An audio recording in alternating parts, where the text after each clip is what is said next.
لیکن یہ میرا دعویٰ اس وقت کہاں چلا جاتا ہے جب میں جھوٹ بولتا ہوں، جب میں غیبت کرتا ہوں، جب میں حق مارتا ہوں، جب میں وراثت میں اپنے بیٹی اور اپنی بہن کو حق دینے کو تیار نہیں ہوتا، جب میں اپنی بہو کا ظلم کرتا ہوں، جب میں اپنے پڑوسی کا خیال نہیں کرتا.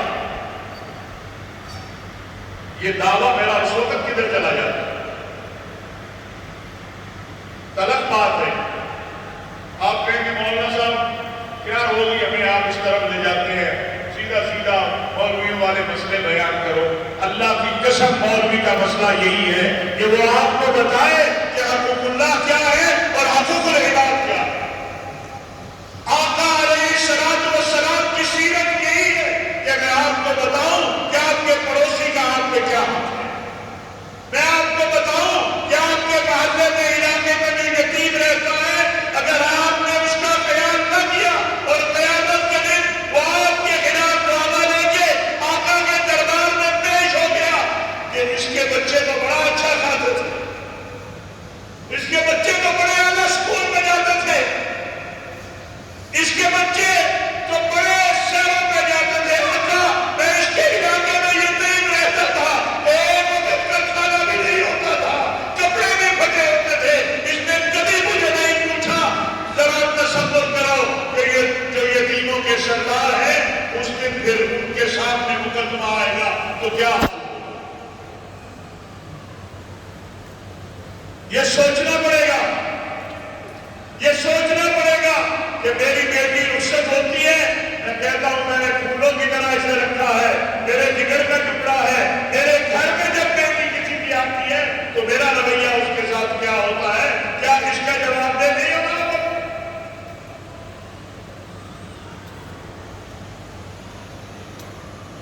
میرے آقا کی سیرت یہ ہے صلی اللہ علیہ وسلم کہ سیدہ طیبہ طاہرہ فاطمہ الزہرا رضی اللہ تعالیٰ عنہا آپ سفر پہ جاتے ہیں تو آخر میں آپ چل کے جاتے ہیں، سفر سے آتے ہیں تو سب سے پہلے آپ کے پاس آتے ہیں. آپ جب آتی ہیں تو آقا دو عالم صلی اللہ علیہ وسلم کھڑے ہو جاتے ہیں اور آپ کے ماتھے پہ بوسہ دیتے ہیں. بیٹیوں کے ماتھے پہ بوسہ دینا یہ سنت مصطفی صلی اللہ علیہ وسلم. آج عیسائی کرتے ہیں. اب وہ کھڑے ہو کے کہا کہاں جا رہے ہو؟ کہا ہم تو اپنی عبادت کرنے کے لیے جا رہے ہیں. اب مقام کون سا ہے؟ مسجد، بولو ذرا کون سا مقام ہے؟ مسجد نبوی. اور کون موجود ہے؟ خاتم المرسلین، خاتم الانبیاء، سید الانبیاء محمد رسول اللہ صلی اللہ علیہ وسلم. کیا فرمایا؟ فرمایا یہی عبادت کر لو. کہاں پہ؟ کہاں پہ؟ بولو ذرا. مسجد نبوی میں. آج میرے سمیت کوئی بھی یہاں آ جائے کوئی مولوی تیار نہیں ہوگا، بلکہ ڈنڈے لے کے آپ آ جائیں گے. تو مسیح ہو کے مسجد میں داخل ہو گیا. میرے آقا کا کہہ رہے ہیں یہ میری مسجد ہے، ادھر ہی بات. جس کو دعوت دینی ہے اگر اس کے لیے دل میں محبت نہیں ہے کہ یہ ایمان میں آ جائے، یہ اسلام میں آ جائے، ہاں اس کو میں اپنے محبت پیار سے اپنے اخلاق سے دین کی طرف راغب کروں تو کیسے آئے گا؟ تبلیغ کا اسلوب پہلا یہ ہے مبلغ کے دل میں محبت ہونی چاہیے، نفرت نہیں ہونی چاہیے. جس کے لیے وہ جا رہا ہے، جس کے پاس جا رہا ہے. کہا یہاں عبادت، اور انہوں نے وہاں عبادت کی. آج ہمارے رویے کیا ہے؟ سلوگن لگانا، بینر لگانا، بات کرنا بڑی آسان ہے، عمل کرنا بڑا مشکل. میں ملاوٹ کر رہا ہوں، عاشق ہونے کا دعویٰ ہے، غلام ہونے کا دعویٰ ہے، اور ملاوٹ کر رہا ہوں جبکہ میرے آقا علیہ السلام کا فرمان ہے، کان کھول کر سنو، من غش فلیس منا.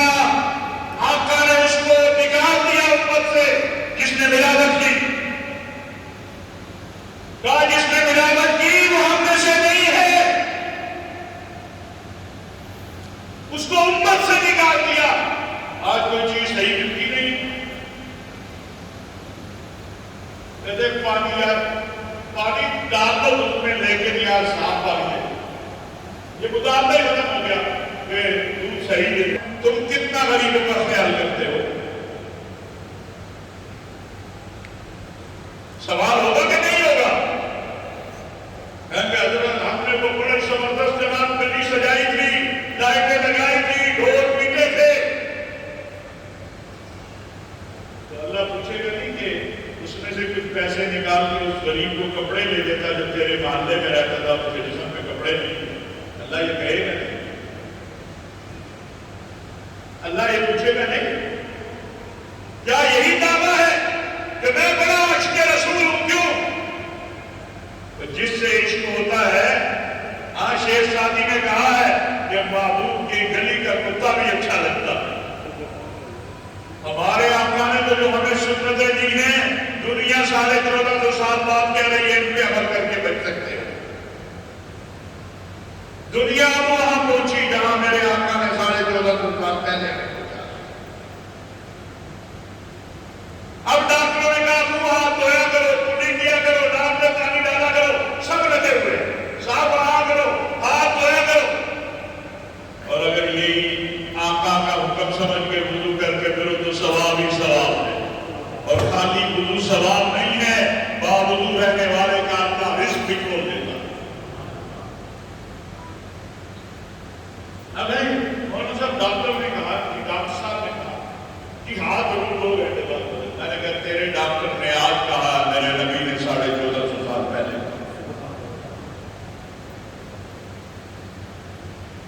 وقت کم ہے, آج ہم 2 بجے ختم کریں گے کیونکہ یہ 1-2 چیزیں اور عرض کرنا چاہتا ہوں.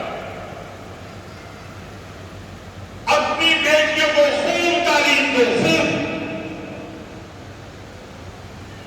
اور اپنے بیٹوں کے لیے جہیز نہ مانگو.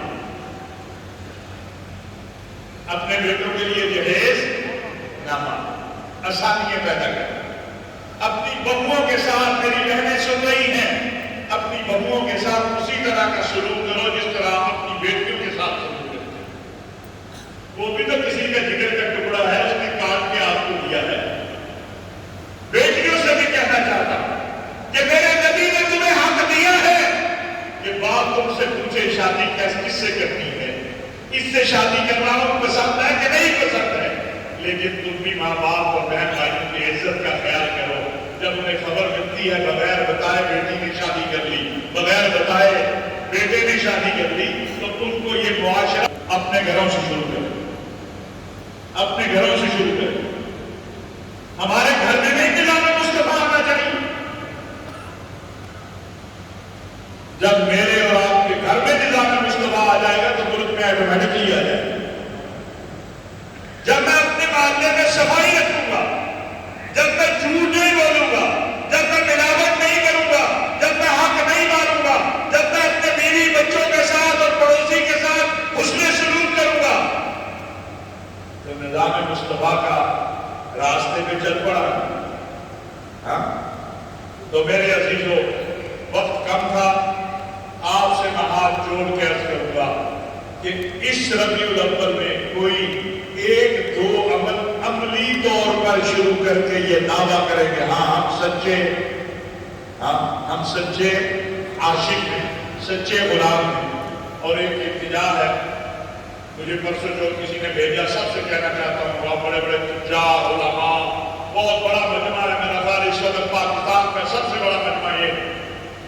اور اس وقت تو پاکستان میں پچھلے 3 ربیع الاول سے پورے ملک کے اندر عشرۂ رحمت للعالمین منایا جا رہا ہے اور تقریبات ہو رہی ہیں. کیک کاٹنے کے ابھی آپ نے دیکھا اس کا 15-20 سال سے اس کا 12 ربیع الاول کو کیک کاٹے جا رہے ہیں. لیکن اس کیک کے اوپر میں گنبد خضرا کی تصویر لگاتا ہوں, اس کیک کے اوپر میں بیت اللہ کی تصویر لگاتا ہوں اور پھر چھری سے کاٹتا ہوں.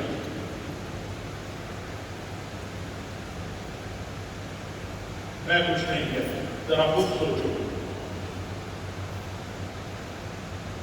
ذرا خود خود سوچ لو کہ کیا کر رہے ہیں.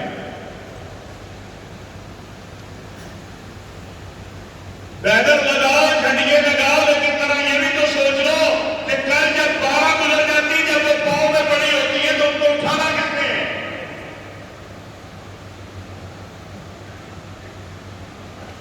وہ بھی تو میری ذمہ داری ہے کہ نہیں ہے؟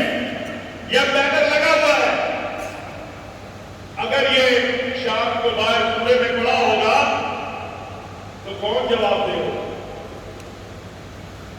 تو احترام بھی ضروری ہے.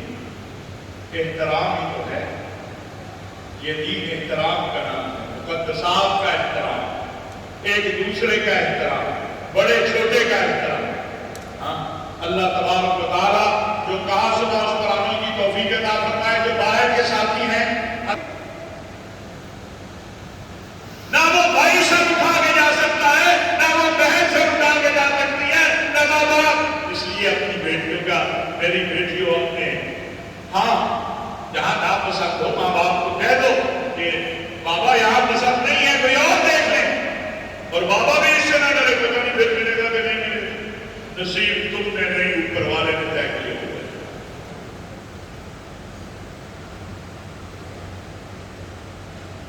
میرے ایک دوست کیا ایسے لوگ مجھے سمجھ لیتے ہیں کہ چلو وہ ایک ان کی بہن کے رشتے کے لیے لوگ آئے تو اس نے مجھے بلا لیا کہ نہیں آپ ادھر آ جائیں.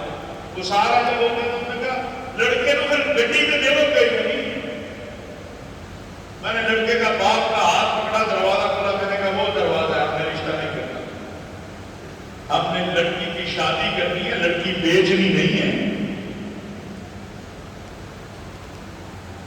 ماں باپ تو ساری زندگی اولاد کو دیتے ہیں, لیکن شرط لگا دو نہیں موٹر سائیکل بھی دو گے, گھر بھی دو گے, یہ بھی دو گے, وہ بھی دو گے. اب وہ بیچارہ ادھار اٹھا رہا ہے, قرضے اٹھا رہا ہے, فلاں جگہ شادی کرو گے. لڑکے والوں طے کر لو کہ بارات میں تو جائیں گے 4-5 لوگ, اور ولیمہ بڑا کرو, اس میں بھی اسراف مت کرو.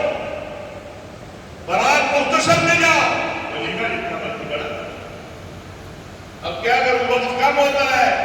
جہاں شادی کا ذکر آیا وہاں میرے سامنے یہ حالات بھی ہیں. میں نے پہلے بھی کہا کہ میت ہو جائے وہاں بھی اپنی حالت. وہ بیچارہ مردہ اپنا دفنائے کہ روٹی پانی کا بندوبست کرے. پتہ نہیں اس کے اپنے گھر میں روٹی ٹھیک ہے نہیں تھی. اب یہاں 100 بندہ بیٹھا ہے. پہلا کام تو یہ ہے کہ خود لے کر جاؤ میت والے گھر میں, اور اگر نہیں لے جا سکتے ہو تو اسے بتا دو کہ بھائی نہیں ہم آئے ہیں, فاتحہ پڑھیں گے, چلا اپنے گھر جائیں گے, بھائی ہمارے لیے جانے کا. اتنا تو کر سکتے ہو, نہیں کر سکتے. رحمت للعالمین لفظ نہیں ہے, عمل ہے. رحمت للعالمین عمل کا نام ہے کہ لوگوں کے لیے رحمت بن جاؤ, زحمت نہ بنو. اسی طرح جو ہمارے علاقوں میں غیر مسلم رہتے ہیں ان کے ساتھ بھی مسلم سلوک کرو. عالم صلی اللہ علیہ وسلم کھڑے ہو جاتے ہیں اور آپ کے ماتھے پہ بوسہ دیتے ہیں. بیٹیوں کے ماتھے پہ بوسہ دینا یہ سنت مصطفی صلی اللہ علیہ وسلم. آج بیٹی پیدا ہونے پہ بوجھ سمجھنے والوں تھوڑی جوان ہو گئی, مولانا صاحب کندھے تھلے نو ہو گئے. کیوں ہو گئے؟ لیکن بیٹی کا رشتہ نہیں ہو رہا. میں نے کہا رشتہ تیرا, تیرے بیٹے کا تجھے معلوم ہے نہیں؟ تو میں نے کہا جب تجھے اپنا رزق معلوم نہیں, اپنے بیٹے کا معلوم نہیں, تو پھر بیٹی کا رزق اللہ نے تیرے ہاتھ میں رکھا ہے یا اپنے ہاتھ میں رکھا ہے؟ بولو رزق رزاق کون ہے؟ بولو ذرا زور سے بول دو, رزاق کون ہے؟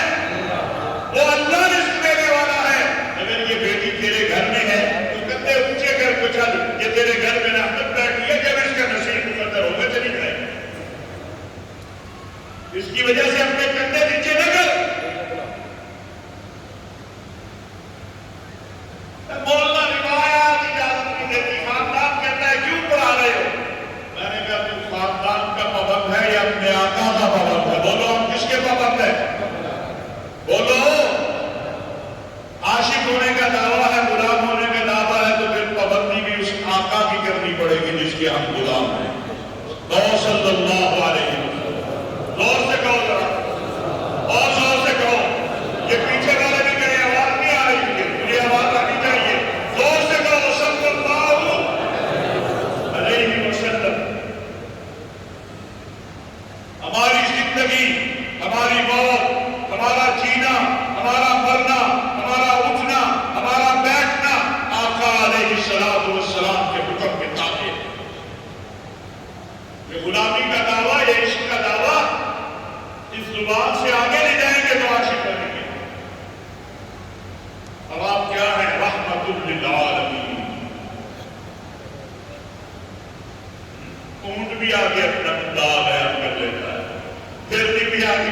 جس نبی نے ہرن کے بچوں کو بھوکا نہیں رہنے دیا، اس کے امتیوں بتاؤ اپنے محلے میں تم کتنا غریبوں کا خیال کرتے ہو؟ سوال ہوگا کہ